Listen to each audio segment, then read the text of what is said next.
Alors j'ai deux questions, une pour Nicolas, une pour Anne-Claire. Est-ce que tu as des informations sur la mise en observation des avis techniques par l'AQC sur l'intégré bâti à partir du 1er janvier 2018, puisque ça remettrait sérieusement en cause ce type d'installation qui ne rentrerait plus dans les décennales des installateurs, d'une part. Et pour Anne-Claire, sur l'autoconsommation totale, comment est-ce qu'on apporte la garantie qu'on n'injecte rien du tout au réseau? Comment ça se passe si jamais on injecte quelque chose alors qu'on n'est pas censé le faire? Merci. Pour la mise en observation, oui, j'ai des informations. Pour resituer le truc, les installateurs, n'importe quoi, les assureurs commencent déjà même beaucoup à payer pour des sinistres sériels. Vous êtes en sinistre sériel, il y a un problème problème lié à du matériel. Les installateurs installent, ils n'étaient pas au courant, et quand ça commence à prendre feu, c'est toute la série qui prend feu. Je schématise, c'est un peu ça. L'information, c'est que, du coup, il y a les assureurs avec les acteurs du bâtiment, surtout les assureurs, qui se sont dit, on va jeter une vigilance, on va être vigilant sur ce qui va être les avis techniques dont je vous ai parlé tout à l'heure, intégrés au bâti.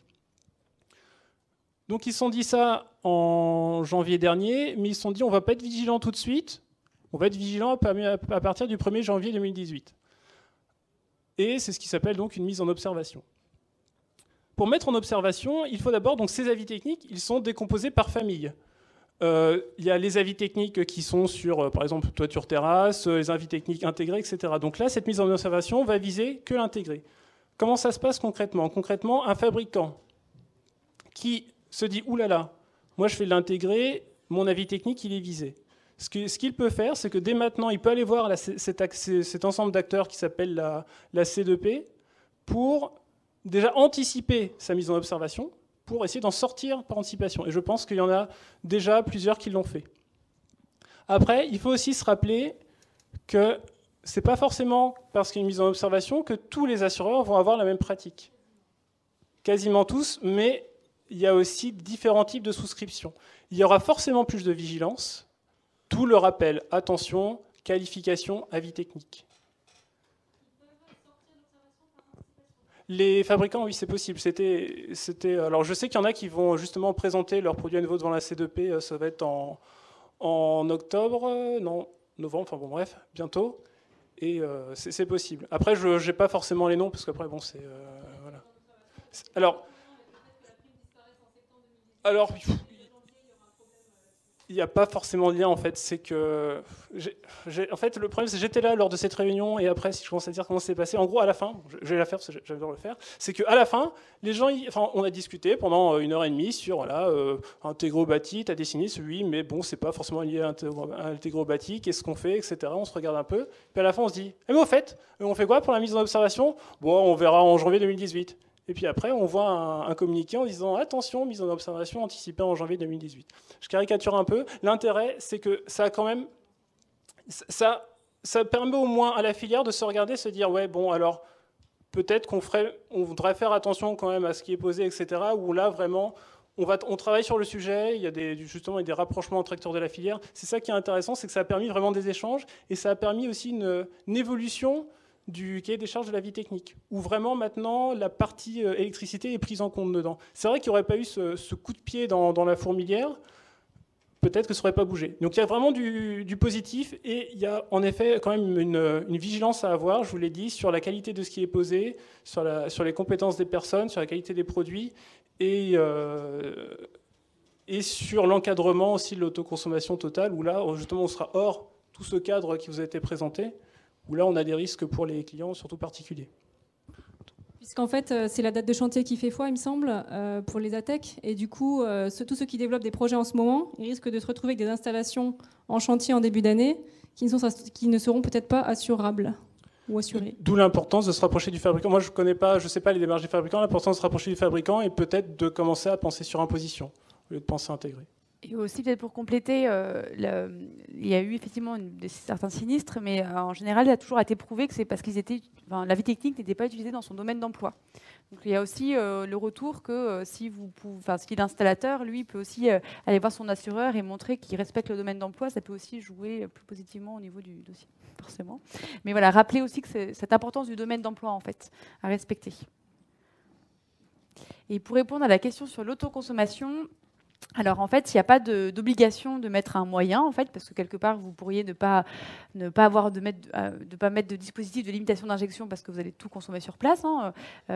Donc c'est à vous de vous engager en fait à ne rien injecter.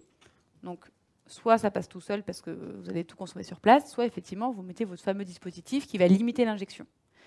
Enedis en fait a spécifié bien cahier des charges pour dire si nous on voit sur notre réseau, donc je pense que ça se fera par les compteurs Linky, alors je ne me rappelle plus de tête, mais tant de puissance sur telle plage, il y a un critère, là on estimera que vous avez injecté sur le réseau, et du coup à ce moment-là on vous demandera en fait de vous régulariser et de passer en injection du surplus. Voilà, il ne parle pas de pénalité financière là-dessus. Mais vraiment, c'est une question de si on voit que vous injectez, dans ce cas-là, il faut vous régulariser contractuellement. Vous allez un statut d'injection, ou alors nous prouver pour le coup là que vous allez plus le faire, ou alors mettre en moyen les dispositifs pour plus le faire. Bon, c'est pas très clair, au sens où on n'a pas de décrit très précis, mais c'est dans la démarche, c'est l'idée quand même. Bonjour, Christophe Paris, Terrelac. J'ai une question très, très zoomée, mais j'aimerais bien connaître l'avis de la salle sur cette présentation qui est excellente. Et merci Espul de tout ce que vous nous apportez, parce que même en tant que contractant général, on a besoin de tous s'aider parce que c'est quand même compliqué au jour le jour. Et autant dire que les demandes de raccordement aujourd'hui se sont quand même grandement complexifiées, ce qui est un petit peu l'inverse de ce qu'on aurait dû faire. Mais enfin bon, on va passer là-dessus. Donc j'aimerais bien avoir l'avis sur la salle de la complexité de ce que vous avez un peu présenté. Ma question était plus technique. Quand on lit l'article, les 18 mois, on lit avant ou après.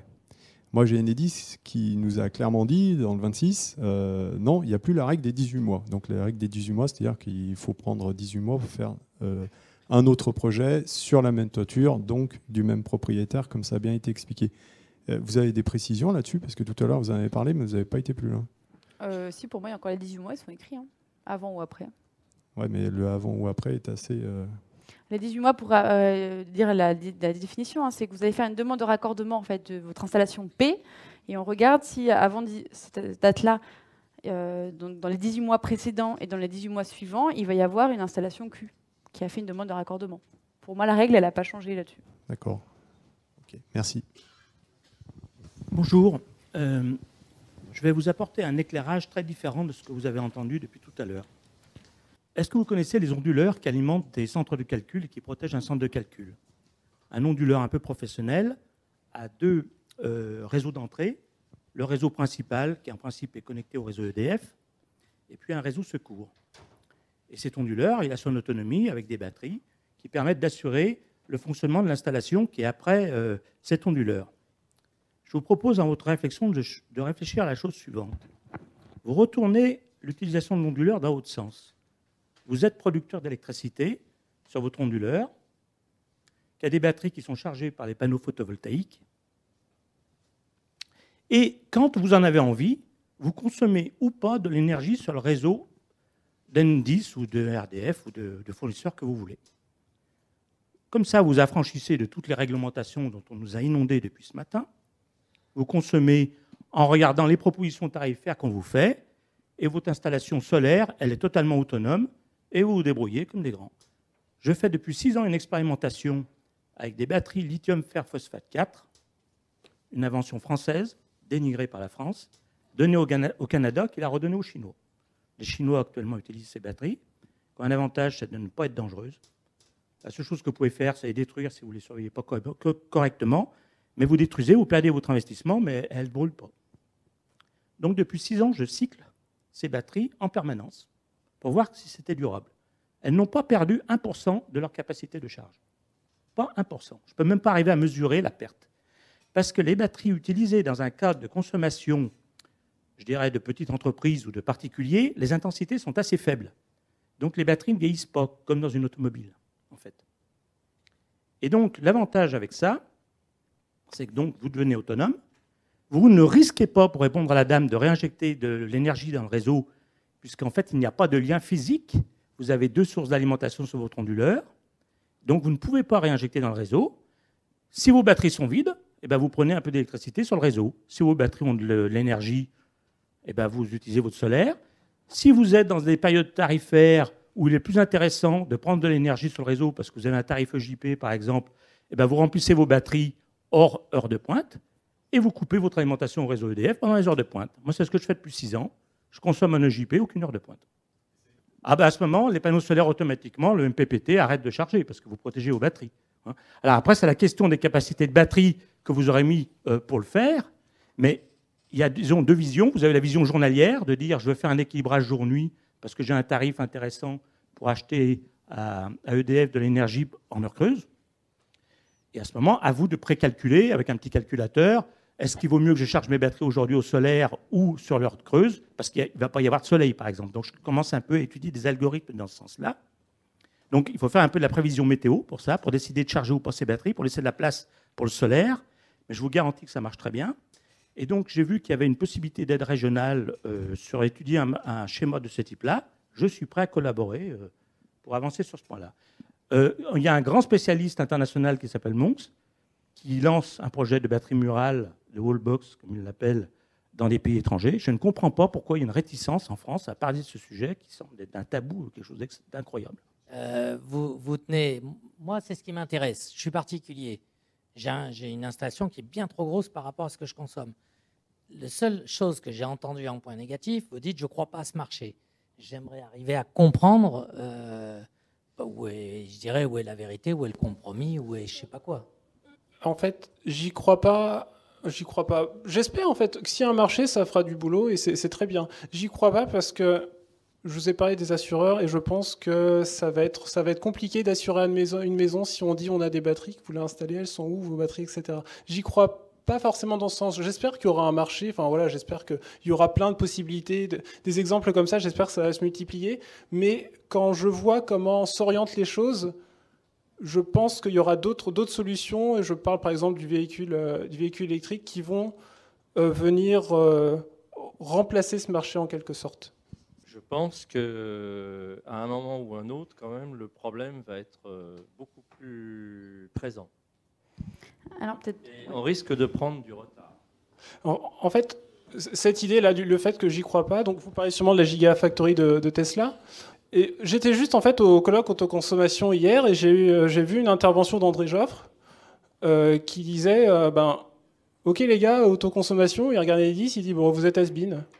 L'avenir c'est le digital. André Joffre l'année dernière il présentait la possibilité de recharger son véhicule par de la production chez soi. Je suis en vacances, je charge mon véhicule, j'utilise ma production chez moi. Après, je l'utilise pas physiquement, mais j'utilise grâce à un principe digital où je sais ce qui est produit à un endroit et je l'utilise à un autre endroit. Et là, il disait, finalement, il parlait de stockage dans le cloud. Et je me dis, avec cette vision, cette digitalisation de l'énergie qui va très très vite, parce que là, il parlait du principe là, de recharge de véhicules électriques pendant les vacances, il en parlait l'année dernière. Il y a quand même énormément de choses qui ont évolué entre-temps.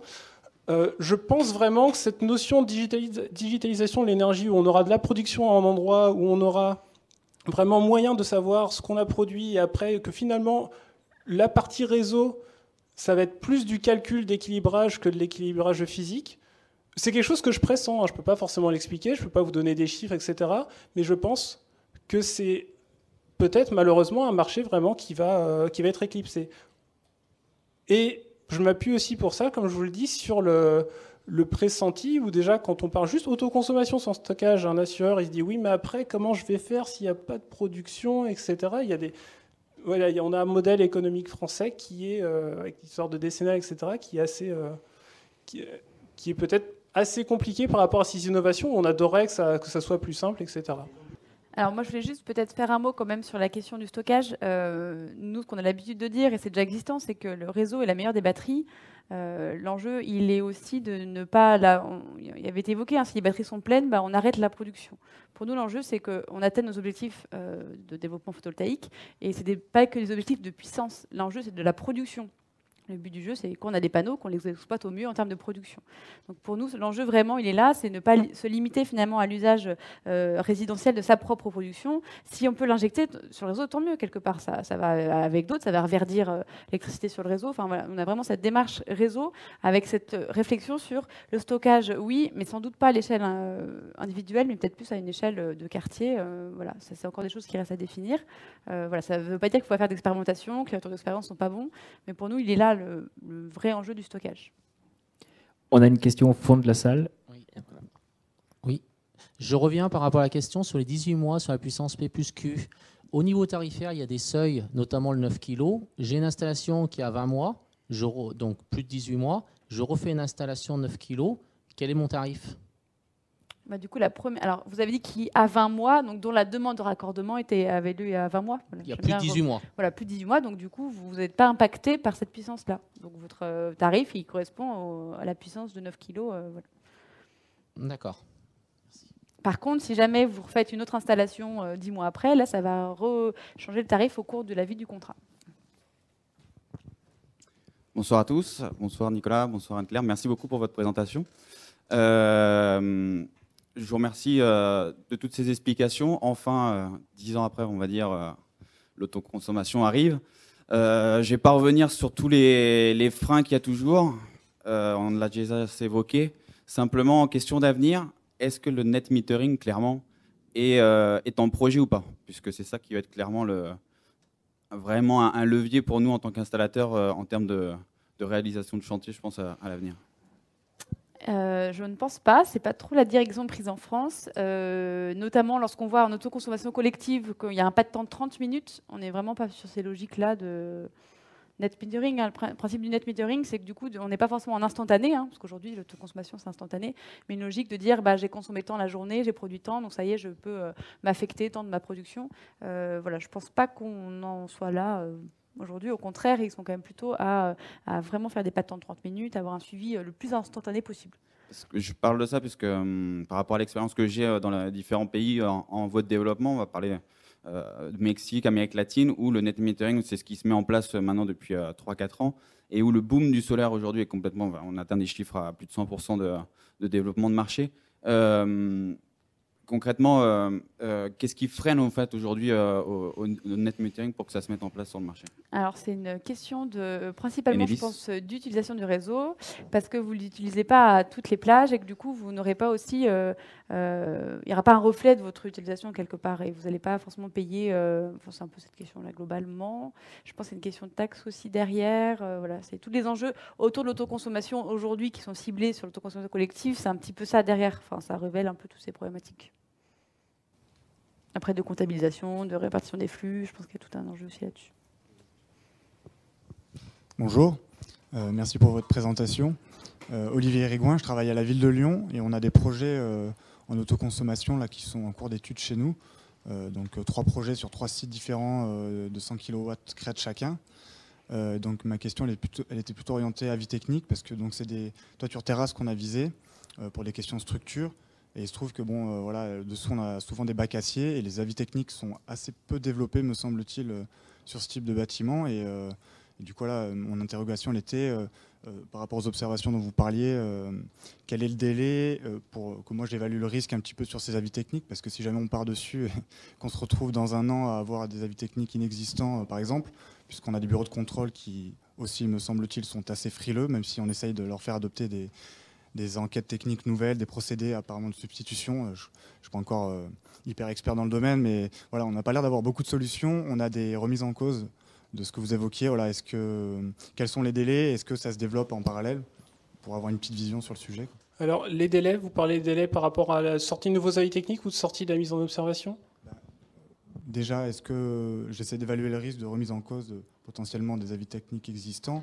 Et est-ce qu'il y a des développements en cours d'étude, par exemple, sur ce type de toiture dont je parlais? D'accord. Alors, pour les existants, ceux qui sont visés par les avis techniques, c'est vrai qu'il n'y en a pas des masses, il doit y en avoir 14 ou 16 actuellement. Il y en a apparemment, je peux pas m'engager parce que j'ai pas ça n'a pas encore été validé d'ailleurs au niveau de la C2P. Apparemment, il y en a 7 qui seraient visés par la mise en observation. Donc là, après, déjà, à voir si les procédés que vous utilisez sont visés. Ensuite, les travaux qui sont faits, c'est vraiment une tentative, je vous parlais de rapprochement entre acteurs de la filière, de démocratisation de la vie technique, où vraiment l'objectif, c'est que de plus en plus de fabricants qui y aillent.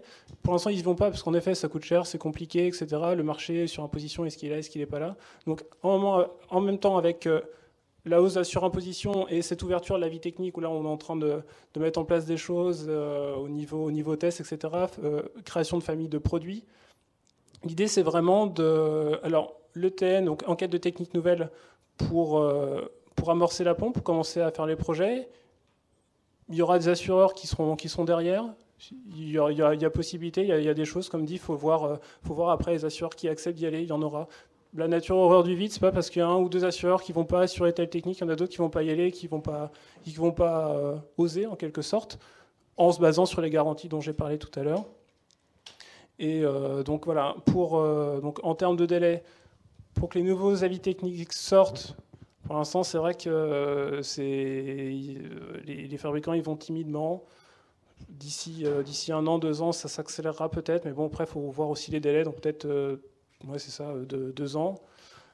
Après, pour la partie mise en observation, sortie de mise en observation, ça dépend des démarches qui sont effectuées. Donc là aussi, ma recommandation, c'est de vraiment rencontrer les fabricants et de leur demander clairement où vous en êtes, c'est quoi les évolutions, quoi. Voilà, là, on n'est que sur l'IAB, donc après, c'est vrai, sur la toiture terrasse, c'est autre chose encore. Parce que là, en fait, on se retrouve dans la situation où on a la possibilité, effectivement, de surimposer. Donc, ça élargirait idéalement le nombre de systèmes, sauf que très concrètement, au niveau de faisabilité structure, ça passe pas du tout au niveau charge structurelle, quoi.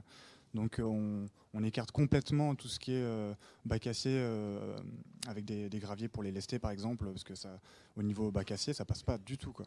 Donc, on est, entre guillemets, obligé d'en rester à l'intégrer sur l'étanchéité, et du coup, voilà, on se retrouve très contraint au niveau des systèmes, quoi. Sur toiture terrasse. Donc après avoir justement sur bac acier de mémoire, alors c'est peut-être aussi du intégré simplifié, il faut voir aussi la différence. Là, je vous dis, rien n'est encore décidé, ça dépend aussi nous de l'action qu'on va pouvoir avoir, parce qu'il y a encore une réunion où ils vont se décider finalement, on y va, on n'y va pas. Les choses sont pas encore claires, malheureusement. Et malheureusement, on devra arbitrer avant tout ça, donc on verra.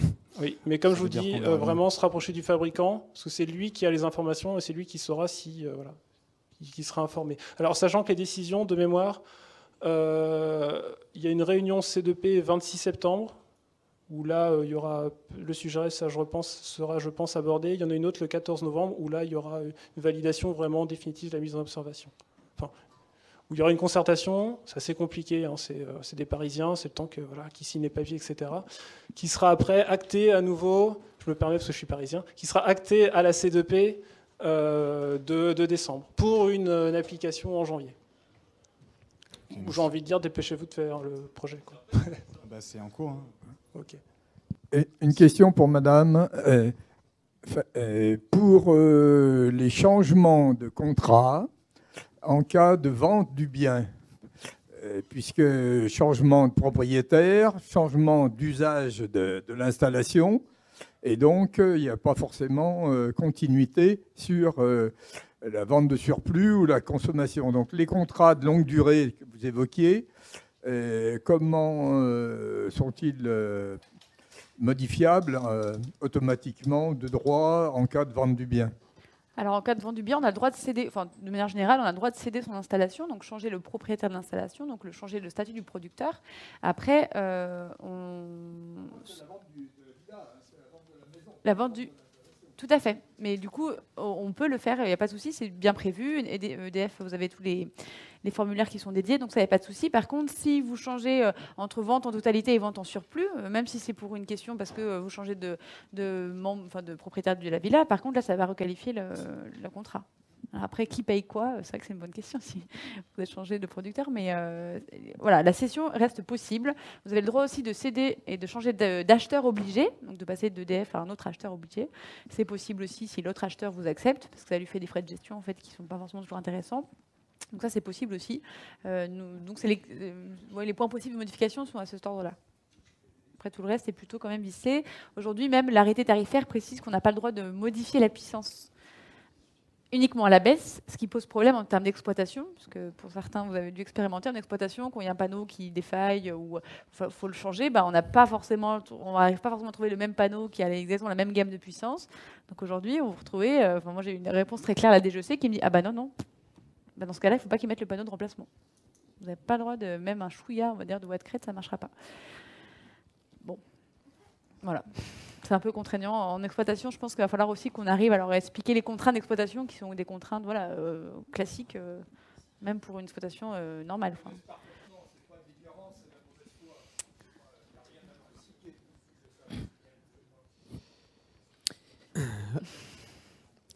Reste-t-il des questions dans la salle parmi... Je voulais revenir aussi sur la notion de distance des 100 mètres évoquée au début.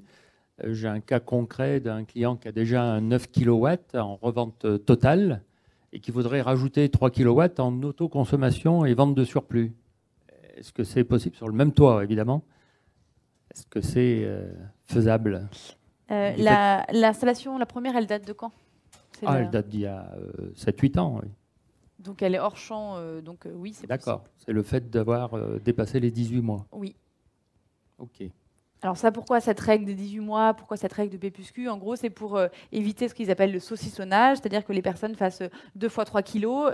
Du coup, elles vont avoir un effet d'échelle dans leur investissement et en même temps, elles bénéficient d'un tarif d'achat plus intéressant. Donc, quelque part, comme la personne elle a fait ça il y a 8 ans, elle n'a pas saucissonné exprès parce que là, maintenant, elle a une autre initiative et c'est bon pour ça. Et j'avais une dernière question par rapport à la vente de surplus. Donc, il y a un échange qui est fait du compteur de consommation du client par un Linky.